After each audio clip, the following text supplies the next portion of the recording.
Permettre de tirer la quintessence de ce qui a été exposé, de ce qui a été réfléchi hier, pour voir comment ça peut se reconvertir en préconisation d'action pour les institutions, pour les individus, dans les temps qui vont venir. Alors effectivement, il y a des rendez-vous institutionnels, comme celui de M. Vicky signalait, mais il y a toute une dynamique à laquelle, pas seulement en Guadeloupe, il a cité la Martinique, mais je pense qu'il faut réfléchir sur les Outre-mer, comment sur les Outre-mer se déclinent, j'allais dire, un certain nombre des questionnements que nous avons eus hier.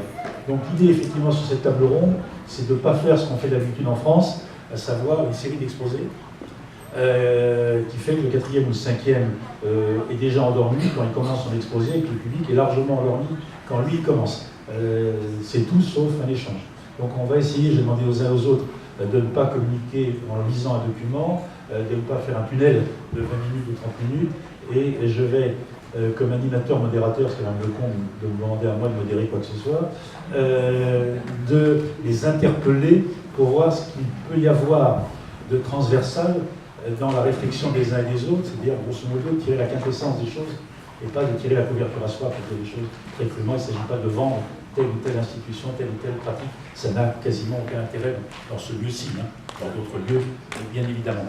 Alors, si on avance un tout petit peu, je vais demander aux uns et aux autres, bien sûr, de se présenter en une minute pour dire qui ils sont, pour que ceux qui n'étaient pas là hier, éventuellement, ou certains qui n'étaient pas là, eux, hier, puissent se présenter. Donc, présentation très très rapide, et après nous aborderons successivement deux questions, en sachant qu'on va réserver une bonne vingtaine de minutes, sinon un peu plus, pour la fin et la clôture de ce séminaire. Donc on a du temps devant nous pour traiter deux choses.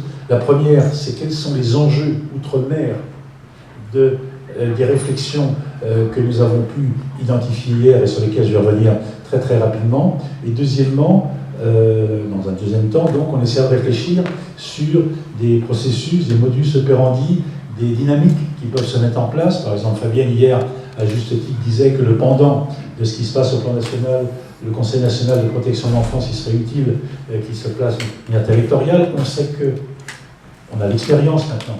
Il y a des gens, notamment comme moi, compte tenu de mon âge, un peu l'expérience du fait que ce qu'on a dit sur l'enfance maltraitée vaut sur l'ensemble en danger en général. Personne tout seul ne peut revendiquer, aucune institution, aucune personne ne peut revendiquer tout seul d'accompagner réellement, de répondre réellement aux besoins d'un gamin qui est en grande difficulté. Donc, la nécessité d'une approche pluridisciplinaire, la nécessité d'une approche pluri-institutionnelle, et quelque part aussi la nécessité de se mettre d'accord sur des politiques publiques dont chacun est porteur d'une partie. Puis derrière, la question qu'on soulevait hier, est-ce qu'on est sur une mission de service public ? On est sur une mission d'intérêt général, ça a l'air de rien, mais moi je vois les travailleurs sociaux, y compris dans mon association, parce que je préside une association avec 450 travailleurs sociaux par ailleurs, qui disent le département n'a rien à nous dicter, il n'a rien à exiger de nous. Je dis les camarades, je les connais complètement. C'est eux qui nous demandent d'exercer à leur place une mission. Est-ce qualité de président, quand j'accepte la mission qui m'est donnée, je revendique un certain nombre de moyens. Bien entendu, je vais vous laisser une liberté de manœuvre, mais c'est pour vous de décider si la cible, ça doit être ça, ça doit être ça. Sur les modus operandi, oui, ça c'est l'action.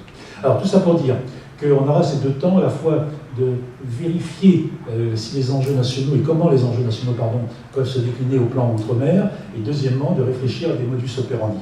Alors pour se remettre dans le bain, et très rapidement, bien entendu je vais être très subjectif, mais c'est pour donner un peu une tonalité.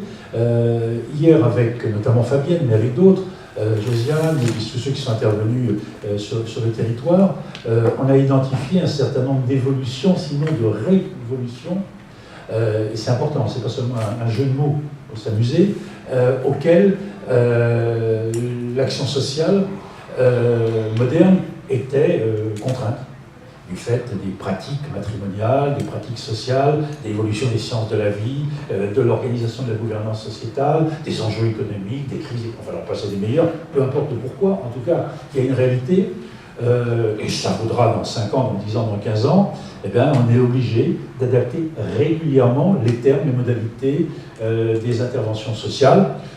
Moi, je prétends, c'est ma thèse, mais bien sûr, chacun a un point de vue, qu'on a beaucoup à apprendre de l'évolution de la médecine, qui éclaire beaucoup ce qui se passe dans l'action sociale, ce qui se passe dans le champ du médical, ce qui s'est passé dans l'histoire du champ du médical est tout à fait éclairant. Mais il y a au moins deux révolutions que nous avons identifiées hier et qui ont un point commun. Il y a deux révolutions, celle, par exemple, pour la justice, de gérer l'urgence, ce que sait faire depuis très très longtemps l'hôpital et l'action sociale.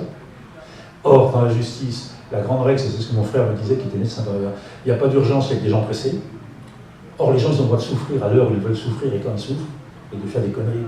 Et on n'a pas à dire, je m'en occuperai plus tard. Il faut accompagner les gosses qui sont en grande difficulté. Et c'est l'article 12.3, hein, l'ordonnance de 45 qui veut, dans les 5 jours, une mesure éducative pénale prononcée par un juge doit être mise en œuvre, être enclenchée. Et dans le même temps, les gens du CRF peuvent en témoigner, ils en ont une illustration. Il faut apprendre à gérer la contrainte éducative. Et avec cette connerie qu'il faut dépasser, qui oppose éducation et répression, il n'y a pas de répression qui soit contrainte et éducative, sinon c'est du vice. On ne contraint pas les gens par vice. Et il n'y a pas de contrainte, donc il y a toute contrainte sur l'éducative, mais il n'y a pas d'éducation sans un minimum de respect des cadres. Donc comment et quelle place peuvent tenir un certain nombre de réponses contenant pour un certain nombre de gamins qui en ont besoin. Et deuxième révolution qui est posée cette fois-ci pour l'aide sociale, le problème c'est qu'il faut que l'une fasse sa révolution pendant que l'autre l'a fait aussi. C'est ce que disait, identifiait Fabienne à juste titre hier, c'est que grâce à la loi de 2016 notamment, on a recentré l'aide sociale à l'enfance sur l'objectif enfant, ce qui amène tout bêtement et simplement à se poser la question quels sont les besoins des enfants. Et derrière, besoin, hein, comme disait De Gaulle, qu'est-ce qu'on va mettre, comment on va identifier, comment on va mettre en œuvre les besoins. Quand on regarde bien, le point commun de ces deux démarches qui sont imposées à l'aide sociale et à la justice, c'est de prendre en compte l'individu par rapport à l'acte et de s'inscrire sur la durée. Et avec ce mot-clé, on n'a pas suffisamment souligné, il y a deux mots-clés, c'est le mot temps et le mot parcours. Enfin, le premier mot, c'est le mot parcours, et le deuxième mot important, c'est le mot temps. Donc concrètement, la question qui est posée, c'est au regard du cadre législatif, du cadre politique, en sachant, et je termine sur ce point, qu'on a identifié hier que certes, il y avait encore des évolutions juridiques qui vont s'imposer. Ce n'est pas ici que vous allez faire la loi, c'est au Parlement, bien entendu, en tenant compte des groupes de pression, y compris des groupes de pression religieux. La question qu'il va falloir traiter dans les temps qui viennent, c'est identifier qui est en situation de responsabilité sur l'enfant.